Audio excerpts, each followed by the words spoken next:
So this isn't meant as sort of a blanket elimination of the media in terms of the usefulness that the instruments of modern communication can have for the church and for announcing the message. Pope Leo XIV, the humble yet unshakable leader of the Catholic Church, has just sparked global headlines after allegedly refusing to shake Kate Middleton's hand during a highly anticipated private meeting. As a community of friends of Jesus as believers, and I know I can rely on each and every one of you to walk with me. But what really caught everyone completely off guard, including royal aides, was what happened next. Instead of offering a diplomatic explanation, the Pope made a silent move so unexpected, so symbolic, it left even the cameras stunned into silence. Was it a personal message, a religious statement, or a quiet challenge to royal tradition? As palace insiders scramble to manage the optics and Vatican officials remain tight-lipped, one thing is clear. This wasn't just a diplomatic incident. It was a moment that shook both crown and church and left the world asking, why did the Pope refuse her hand? And what did that quiet act really mean? Let's unravel the moment that stunned the world and changed everything. 5 days. That's all it took for the world to start whispering.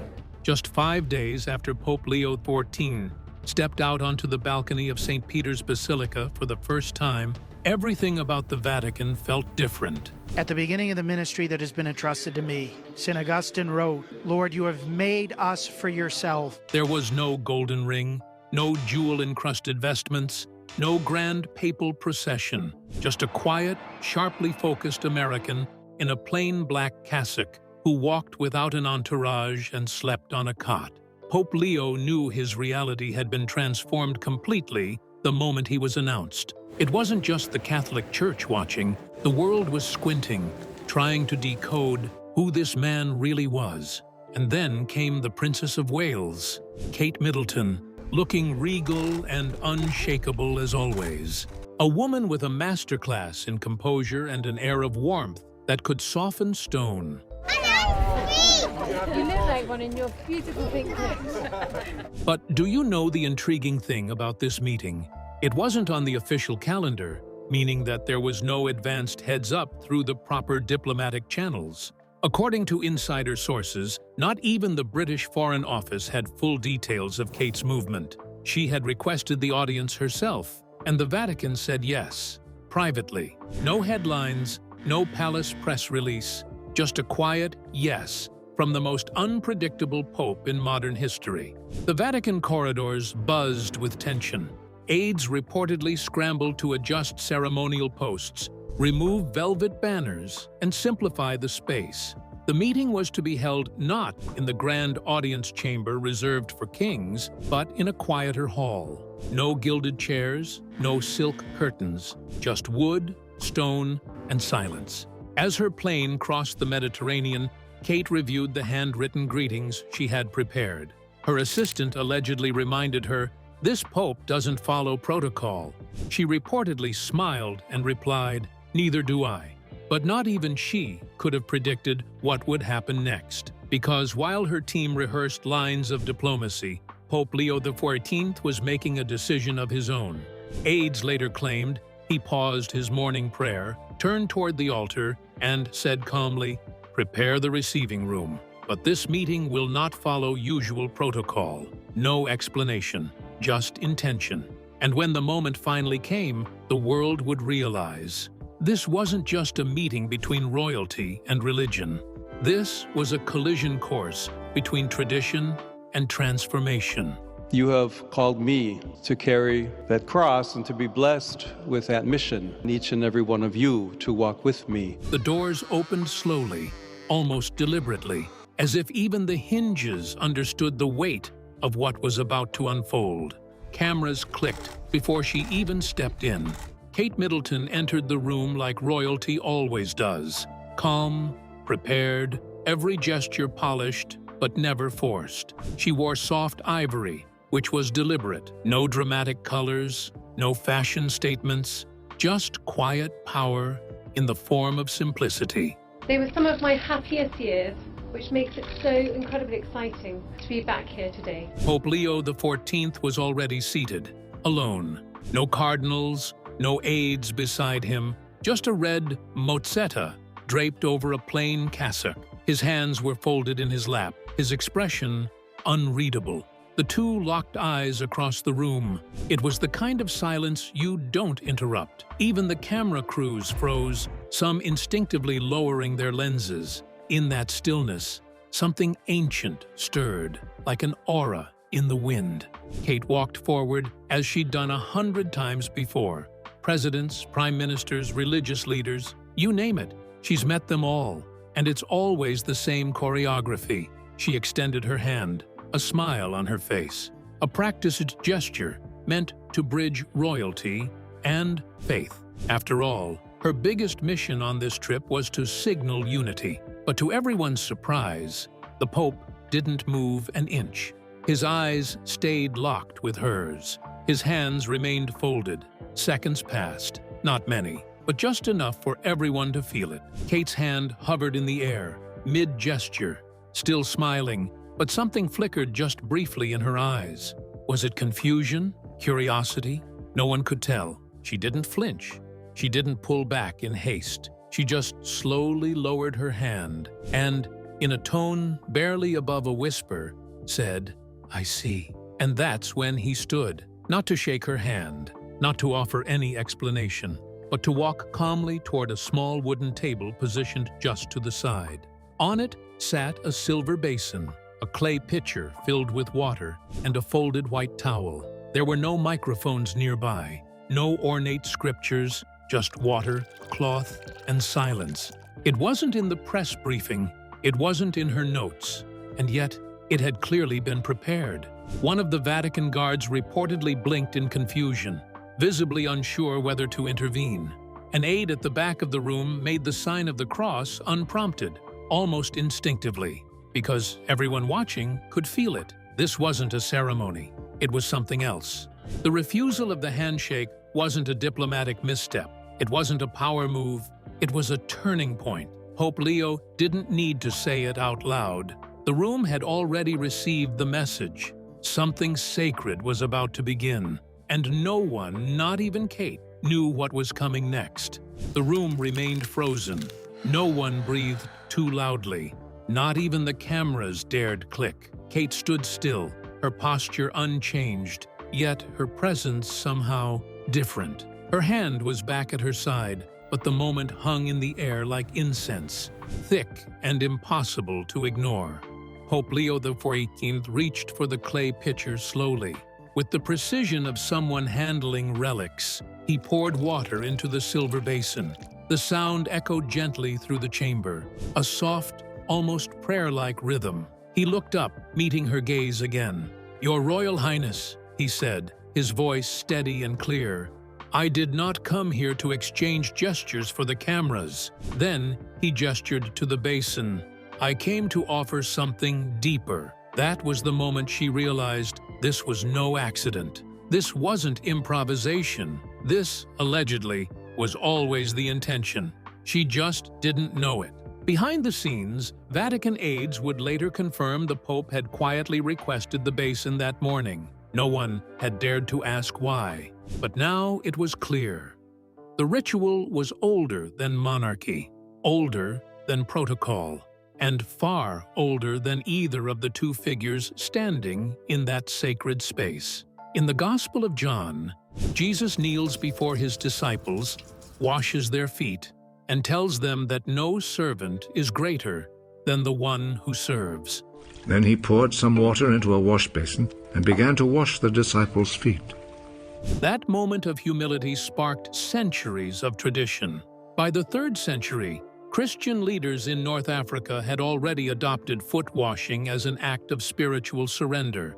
By the 12th century, it was performed by monarchs and bishops alike, rituals of leadership, not dominance. But in recent history, most had abandoned the practice as too vulnerable, too raw. Not Pope Francis. In 2013, on his first Holy Week as pontiff, he shocked the world by washing the feet of juvenile inmates, including young Muslim women. That same year, he changed Vatican policy to allow women to be part of the ritual at all. And now, Pope Leo XIV often compared to Francis in spirit, was doing something just as radical. But this wasn't a liturgical reenactment. It wasn't Holy Thursday. It was Tuesday, in a private room, and instead of a congregation, he had Kate Middleton standing before him. He rolled up his sleeves, dipped his hands into the basin, paused, and waited patiently. And that's when it happened. Kate stepped forward, slowly, cautiously. This wasn't rehearsed. There was no palace-approved protocol for this. She stopped across from him at the basin, looked down, then looked up. "This isn't what I expected," she said. "No," the Pope replied with a small smile. "It isn't what any of us expected. That's why it matters." He dipped his hands again, not dramatically, not theatrically, just sincerely. She reached for the towel, and with quiet care, Kate Middleton, the Princess of Wales, dried the Pope's hands. Not for the cameras, not for tradition, but because something inside her told her this moment was not to be denied. And then, in a moment, no one scripted, the Pope reached for her hands in return. The same hands that had waved to crowds, held royal children, comforted hospital patients, and signed the signatures of duty for over a decade were now resting in his. He dipped them gently into the water, lifted them, and dried them. Not a word was spoken. Not a single flash bulb went off. But something shifted, not in the room, in her. Now, you're probably wondering, why Kate of all people? Why was she chosen? Was it premeditated, or did it just happen? Stay with us, find out. At this point, the ritual was done, but the silence lingered. Even as the silver basin was quietly removed and the Pope motioned for the press to re-enter, no one rushed forward. There was no usual media frenzy, no flurry of questions, just hesitation and a kind of reverence. For the first time in years, the Vatican press corps wasn't chasing sound bites. They were trying to process what they had just seen. Then, slowly, a journalist reportedly from France stood, respectfully and cautiously. "Your Holiness," he began, "you refused the princess's handshake. Was that a sign of rejection?" Pope Leo didn't blink. "It was a sign of intention," he replied. "We live in a time where gestures are performed for applause, not meaning. I didn't refuse to shame her. I wanted to invite her into something deeper."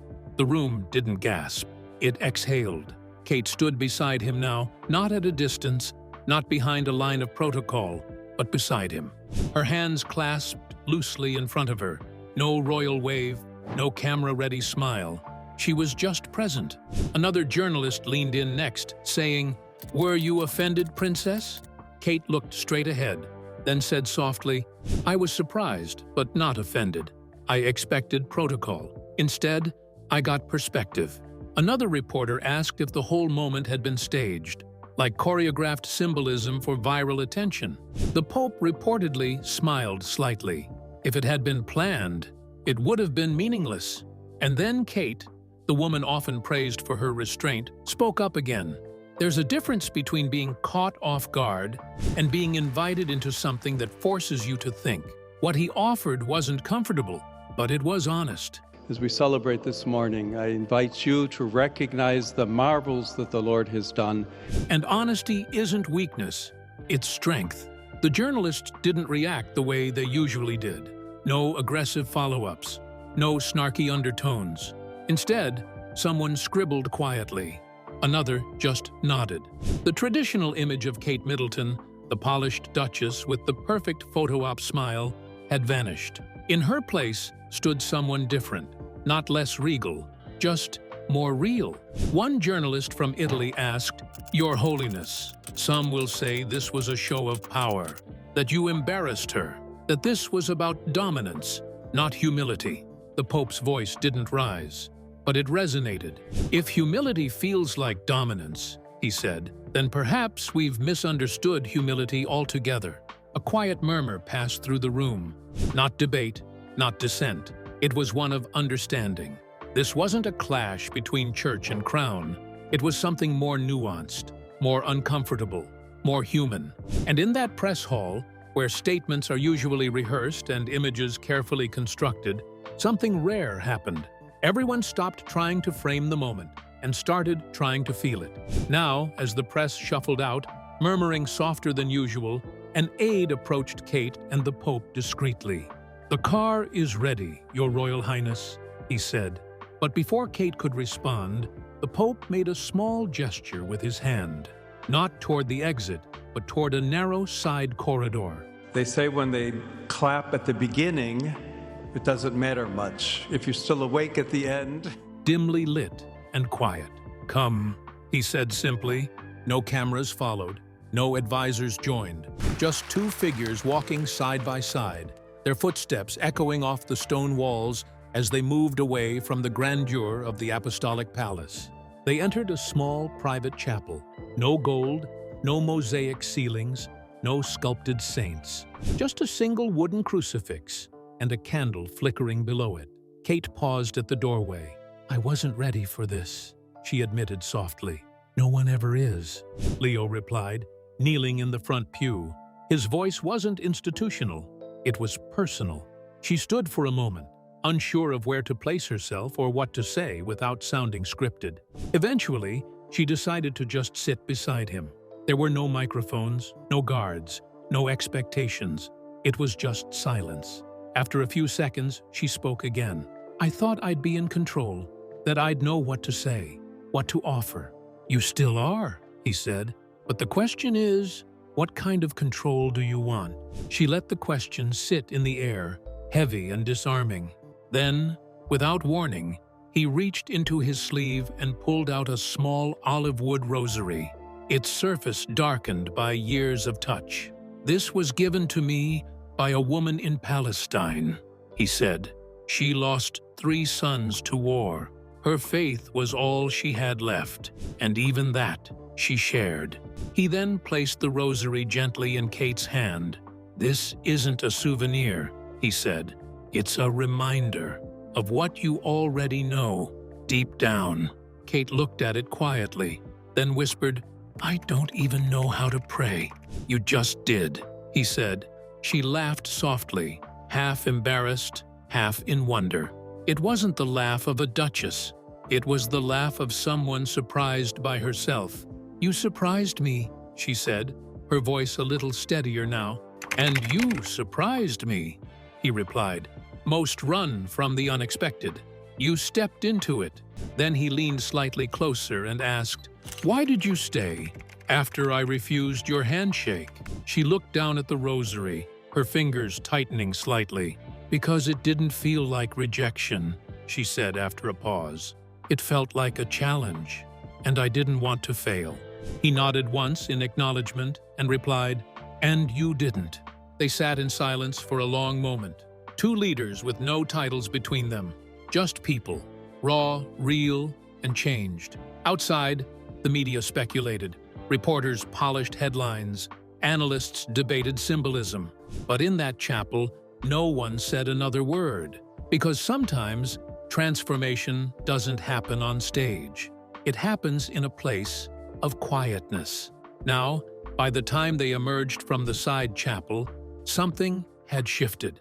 There was no announcement, no formal procession, just the Pope and the Princess, walking shoulder to shoulder beneath the painted arches of the Vatican's inner corridor.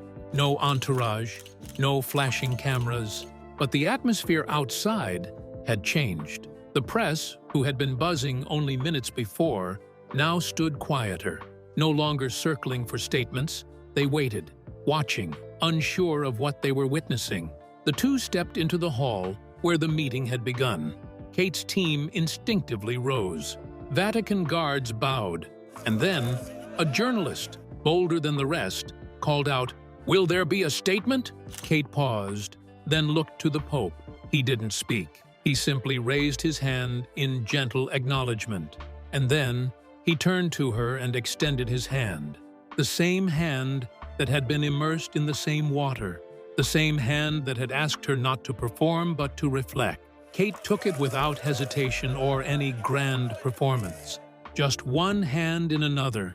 And in that moment, Everyone from the reporters, aides, even security, felt something they couldn't quite put a name to. It wasn't applause, it wasn't triumph, it was awe. While some probably saw the handshake as some kind of closure or concession from the Pope, it really wasn't. It was recognition.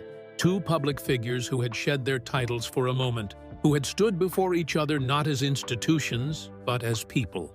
And now, when the cameras clicked again, they weren't documenting a diplomatic photo op. They were capturing something rare, a moment of mutual transformation. Inside the Apostolic Palace, one senior cardinal reportedly turned to another and whispered, "That was unprecedented." Pope Leo heard him and with a small smile replied, "So was Christ." The crowd didn't erupt. They didn't shout questions. They simply watched quietly as the Pope and the Princess walked side by side once more, down the corridor and into a world that suddenly felt a little different. Kate didn't look back. She didn't need to. Her posture was the same, but her presence had changed. Not less royal, not less dignified, just more human. Some stories don't end with a quote. They end with a silence that lingers, with a gesture that speaks louder than any statement. Pope Leo XIV allegedly refused Kate Middleton's handshake, and in doing so, offered the world something we rarely witness anymore, a pause that invited reflection. In a time when global leaders trade in performance, optics, and applause, one of the most visible women on earth stood in front of the cameras and allowed herself to be humbled, not humiliated, not dismissed, but invited to something deeper. And she said yes. It wasn't a scandal. It was a reminder that grace under pressure isn't just a PR move. It's a choice. That humility isn't weakness, it's strength, stripped of ego. And that sometimes, the greatest acts of leadership don't involve microphones or marching orders. They happen with a basin of water and a folded towel. Kate Middleton, the Princess of Wales, has always been known for her restraint, for her quiet presence. But on this day, she didn't just represent the crown. She represented a willingness to be changed, to sit in discomfort, to walk through the unknown. And Pope Leo? He didn't deliver a sermon. He delivered a question, one that echoes beyond the Vatican walls. What kind of leader are you when no one's watching? Not every moment needs a headline. Sometimes it just needs to be witnessed. And that's exactly what happened here. A moment of humility, of shared silence, of unexpected transformation. So yes, Pope Leo XIV refused Kate Middleton's handshake. But maybe that refusal wasn't rejection. Maybe it was an invitation. And this time, the world was finally quiet enough to hear it.